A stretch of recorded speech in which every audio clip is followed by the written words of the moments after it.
sakit po sa ulo. Hindi ko na talaga alam kung paano kita bibigilan.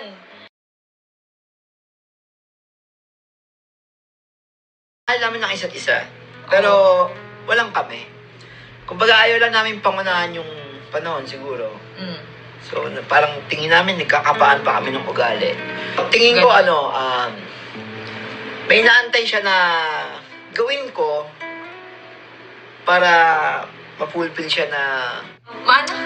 Pulpil? Ano yung Yun. pulpil? Mapunan? mapunan. Pulpil. Kumbaga, kunyari, parang may inaantay siya na bagay na i-improve ko sa akin. Pero tingin niya, hindi pa niya nakikita.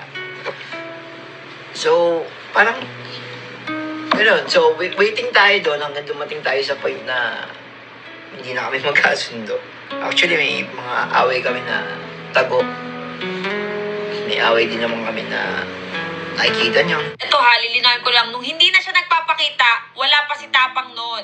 Wala pa sa buhay ko. Kumbaga, ayun nga, akala ko hindi na siya magpapakita. Hindi siya magpaparamdam sa akin kasi ayaw mo nang umuwi. Wala naman akong ginawa. Kung siguro, kasi masungit ako minsan sobrang strict ako sa bahay, di ba? Kaya siguro nagkaganon din to si Pacboy. Pero yung may bagay kasi siya na hindi niya talaga maiwasan. Kaya sa utak ko parang sakit-sakit na parang ano bang kulang, ano bang kailangan kong gawin para itigil mo yung ganitong bagay. Parang, ayun, napagod na ako na parang yung binibigay kong love, hindi worth it. Yung binibigay kong payo, hindi tumatalab.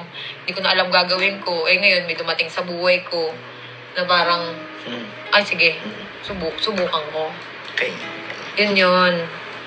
Pero yung pagmamahal ko kay Pacboy, hindi nawawala yung bilang pamilya.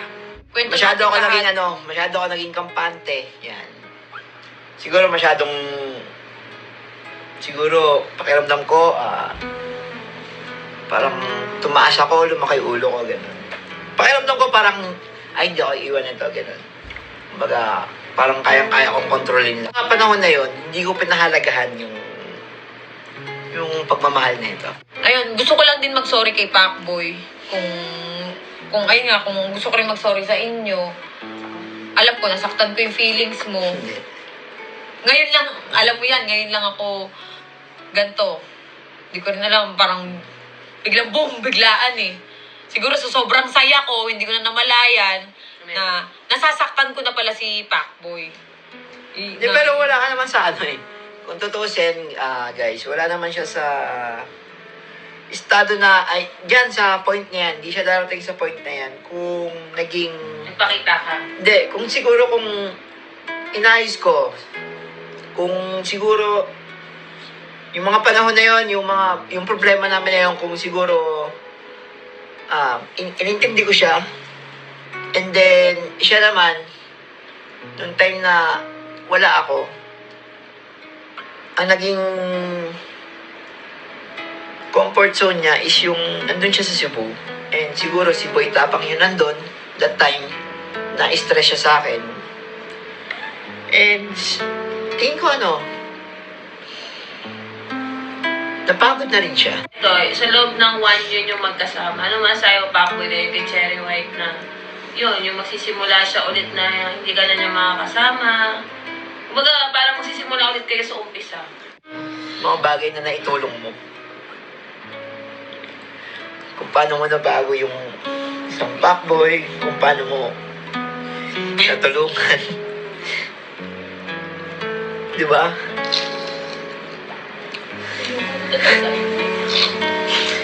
Hindi, yun yung... Tumingin ako sa hindi ako tumingin sa galit ko. Tumingin ako sa mga bagay na naitulong niya sa akin, sa kung paano niya ako binago. Itong mga itong mga oras na to, Nalulungkot na ako kasi hindi na kami magkasama. Masakit guys, pero kailangan natin tanggapin kasi tutusin, walang problema to tao na to. Sobrang bait nito. Sobrang bait. Hindi niya ako ginamit. Tinulungan niya ako tinulungan niya ako mag-grow. Yun. Ayoko to si Kalbo na lugmok. Nakita ko na siya, na stress. Ganyan. Ayoko na makita siyang walang-wala, ganun. Di ba, pangako ko sa'yo noon na aayusin ko yung buhay mo. Diba? Tulungan mo rin yung sarili mo. Itigil mo kung ano yung dapat mong itigil. Tulungan mo kasi yung sarili mo. Kasi hindi ko na alam kung paano pag gumakaawa gagawin ko sa'yo eh. Hindi ako naglalabas sa social media na ganito, may problema mo, ganito, ganyan, ganyan. Minsan gusto ko nang sabihin kung ano yung problema eh. Pero ayoko na lang banggitin kung ano talaga yung ginawa mo, kung ano yung ginagawa mo. Diba, para hindi naman sabihin ng ibang tao na, ay, ganito si Pacboy, ganyan. Hindi. Kung ano yung problema na lang ni Pacboy. Basta may problema, kumbaga, sa atin na lang yun. Diba? Na para ilantad pa yung ganun. Wag kayong magtataka kung makakasama pa ako ni Pacboy sa mga video niya. Pero wala na kaming love team. Kumbaga, puputulin na namin yun. Magiging magkasama kami bilang pamilya. Ganun para, ayaw rin namin ng magkakagalit kami. Ayaw namin ng ganun. Tutulungan pa rin kami. Tulungan ko si Pacboy. Gusto ko magkaroon ka ng sariling bahay. Yun.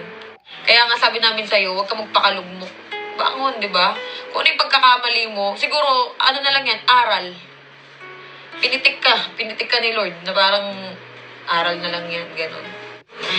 Payo ko naman kay Pacboy, kung meron mang dadating, huwag ka muna magmadali. Ako kasi, hindi ko alam kung nagmadali ba ako. Hindi ko alam. Masaya ako eh. Basta masaya ka. Yung tunay na saya yung hanapin mo. Yun.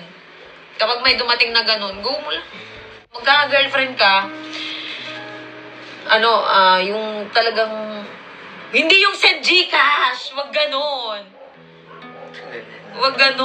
Dapat, hindi kaya nga, wag ganun. Dapat yung ikaw yung bibihisan. So, signing off na ba ang Pacboy? Oo. Kumbaga parang ako, nalulungkot ako. Pero gusto ko na rin kasi magpakatotoo. Nahihirapan din ako dun sa ginagawa natin. Na pag nag-vlog tayo, wala nang feelings, hindi katulad noon eh. Hindi katulad noon eh. Na pag nag-vlog tayo, pag nag-vlog tayo, na itong mga nakaraan, pagkatapos ng video, wala na. Higa na, edit na ako. Ang ganun. Diba? Mas maganda yung totoo. Si Pacboy, hindi ko to pipigilan pumunta dito sa bahay kasi naging pamilya ko na to. Mahal na mahal nito yung anak ko. Hindi kita pipigilan pagdating dyan kay Mikey. Tsaka mahal siya ng anak ko. Diba? Nangyayari kasi nakakatakbo kay Pacboy sa totoo lang. Kung may problema siya, sa'yo pa siya tumatakbo. Kami naman tong dito lang. Hindi ako tumatakbo sa inyo. Kasi andun pa rin yung hiya. Ba't maiiyak ka? Nahiya ako sa part na pakiramdam ko iniwan ko kayo that time. Hindi. Hinayaan ka lang namin mag-grow kasi hindi ka naman mapapabayaan doon kung hindi ko nakikita nag-grow ka kay Cherry White eh. Noong una talaga, doubt talaga ako kay Cherry White, no? Di ba? Alam mo yun? Pero nakita namin si Pacboy yung maayos yung buhay, gumaganda yung pananamit niya, yung parang, hindi na siya parang sidekick lang ni Norby. Kumbaga, nakikilala siya sa ibang character. Doon ko na talaga si Cherry White na mabuti talaga yung hangarin niya kay Pacboy. So, tsaka malaki talaga respeto ko kay Pacboy. Alam niya yan. Alam niya yan. Alam niya, ang laki ng respeto ko dyan. So, kaya hindi ako nagsasalita gano'n sa mga interview, yung mga vlog. Kasi nga, kaya ako talaga kausap ni Cherry White sa mga problema niya kay Pacboy. Yun, nagbibigay kami ng advice. So, kaya nagpunta kami mag-asawa dito, sinama namin si Pacboy para may closure. Kung baga maliwanagan yung mga fans niyo. Kasi nga, ikaw nababash ka, kilala naman kita, practical ka tao. Si Pacboy, mabait din naman. So, sabi ko nga kay Norby, meron na sila isang bagay na hindi nila napagkasunduan. Kaya, gano'n nangyari. Hindi, alam nyo totoo lang Pacboy, anong sinasabi ko sa'yo? Wala pang tapang. Noon pa lang na parang suko na ako, Pacboy, ayoko nang mag-vlog, stress na ako. Diba? Gusto ko nang huminto noon talaga. Alam mo yan? Kasi nga sobrang sakit mo sa ulo. Hindi ko na talaga alam kung paano kita bibigilan. Gusto ko na talaga huminto. Pero parang sinasabi na, andito pa yung opportunity. Sige lang. Na parang, sige, bangon pa. parang hindi na kinakaya ng ng utak ko. Kaya nung nakaraan, sunod-sunod na yung nangyayari. Parang nawawalan na ako ng pag-asa, ganun. Eto nga, parang, ayun nga, bigla na lang ako sumaya ng ganun kabilis. Mga taong kumausap sa akin. Baga, ano na yan, way na yan siguro ni Lord. Na sabi nga, pinagtagpo kayo pero hindi tinadhana.